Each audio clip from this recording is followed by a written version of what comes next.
দর্শক নমস্কার, আপনারা কেমন আছেন? আশা করি ভালো আছেন, আমিও ভালো আছি। আজকে একটা রেসিপি করব কার্পু মাছের বাপা, মূলা সাথে দিব মূলার আলু। আমাদের এখানে কার্পু মাছ বলে, অনেকে আবার ইন্দোনেশিয়ান মাছও বলে, আপনারা কি বলেন জানি না, আমাদের এখানে কার্পু মাছ বলে। দেখেন আমি কার্পু মাছের জন্য কি কি নিয়েছি। সাথে মূলা আলু দিব, এখানে এগুলো বাটা দিব, পেঁয়াজ বাটা, আদা বাটা, জিরা ধনিয়া বাটা, কয়েকটা শুকনো লঙ্কা বাটা দিব। এগুলো এখানে তেল মশলা সব নিয়েছি। এগুলো সাথে থাকুন, দেখতে থাকুন। আমি এখন বাটাবাটি করব এবং মূলার আলুগুলো একটু ভাবিয়ে নিব, কারণ মূলার গন্ধ আছে একটা, গন্ধটা চলে যাক। এখন মূলার আলুগুলো একটু ভাবিয়ে নিচ্ছি, কারণ গন্ধটা চলে যাক। এখন বাটনাগুলো একটু বেটে নিই। প্রথমে জিরা ধনিয়াগুলো বেটে নিচ্ছি, পরিমাণ মতো দিয়েছি, এগুলো দোয়া আছে আগের। আমি জিরা ধনিয়াগুলো আগে ধুয়ে শুকিয়ে রেখেছি। আমি সবসময় মশলা আনলে আগে ধুয়ে রেখে দিই শুকাইয়ে।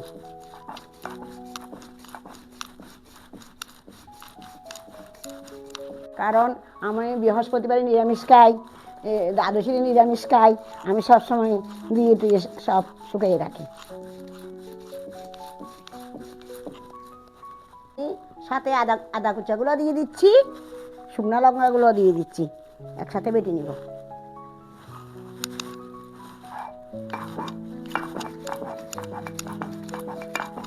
এতে বাবা মাছে, পাতুরি মাছে বাটা মশলাটা ভালো লাগে আমার কাছে। বাটা মশলায় খুব স্বাদ হয় তরকারি, স্বাদটা আসে অন্যরকম একদম। আগের দিনে সবাই বাটা মাংস করতো, আমরাও করেছি। বাটি হয়ে গেছে, মরিচ মশলা বাটা হয়ে গেছে, আমি এখন মাছের মধ্যে দিয়ে দিচ্ছি।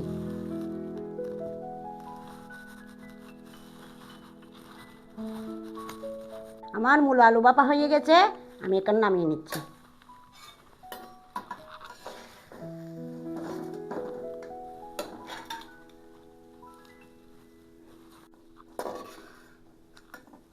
আমি এক এক করে সব মশলা দিয়ে দিচ্ছি, দেখতে থাকুন।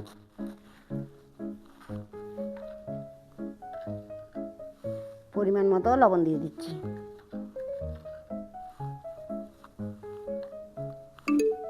হলুদের গুঁড়া দিয়ে দিচ্ছি, তেজপাতা দিয়ে দিচ্ছি,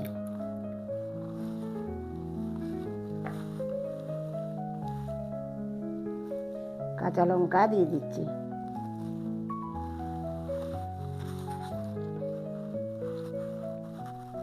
তেল দিয়ে দিচ্ছি,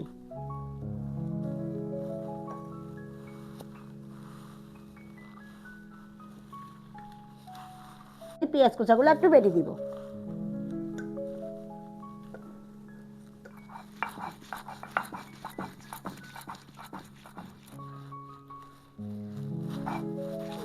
এখন পেঁয়াজ বাটাটাও দিয়ে দিচ্ছি, সাথে আলু মূলাগুলো দিয়ে দিচ্ছি।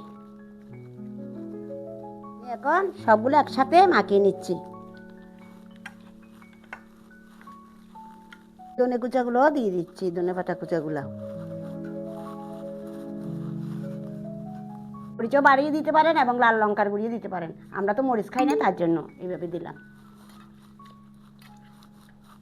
আমি এখন মাছ বাপাটা বসিয়ে দিচ্ছি।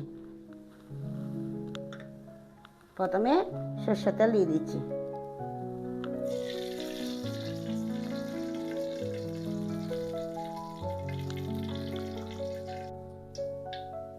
আঁচটা একটু কমিয়ে দিচ্ছি,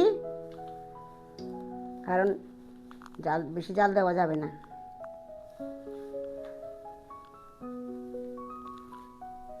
আমি এক এক করে মাছগুলো বসিয়ে দিচ্ছি।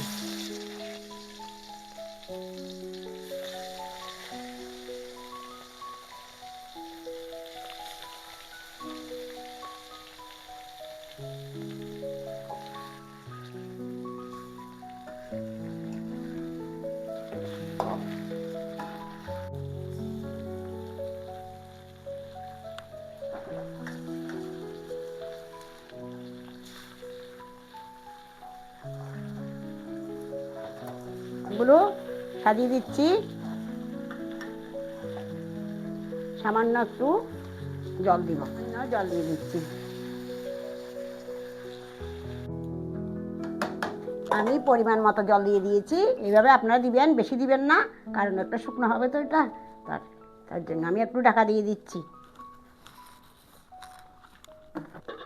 একটু কমিয়ে দিচ্ছি, মাছে হতে হবে, কারণ বেশি জল দেওয়া যাবে না। এটা 20 মিনিট 25 মিনিট ভাবিয়ে নিতে হবে, তারপর রান্নাটা শেষ হবে।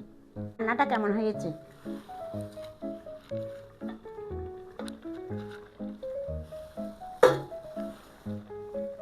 আমার রান্না হয়ে গেছে। আমি একটু সর্ষের তেল, পাশ থেকে একটু সর্ষের তেল দিয়ে দিচ্ছি। এখন মাছ ভাপাগুলো নামিয়ে নিচ্ছি।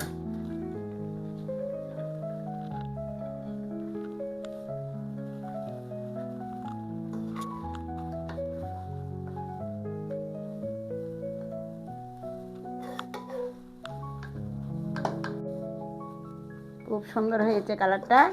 এইভাবে আপনারা করে খাবেন এবং অতিথিরা আসলে এইভাবে রান্না করে খাওয়াবেন। হয়ে গেছে আমাদের মূলা আলু দিয়ে কার্পু মাছের ভাপা। এইভাবে আপনারা বানিয়ে খাবেন, খুব স্বাদ। আনন্দ ব্লেস কুকিং চ্যানেলে থেকে স্বাগতম। আনন্দ ব্লেস কুকিং চ্যানেলে লাইক করবেন, শেয়ার করবেন এবং সাবস্ক্রাইব করবেন এবং আমাদের সাথে থাকবেন। আগামীতে আবার দেখা হবে। ধন্যবাদ, নমস্কার।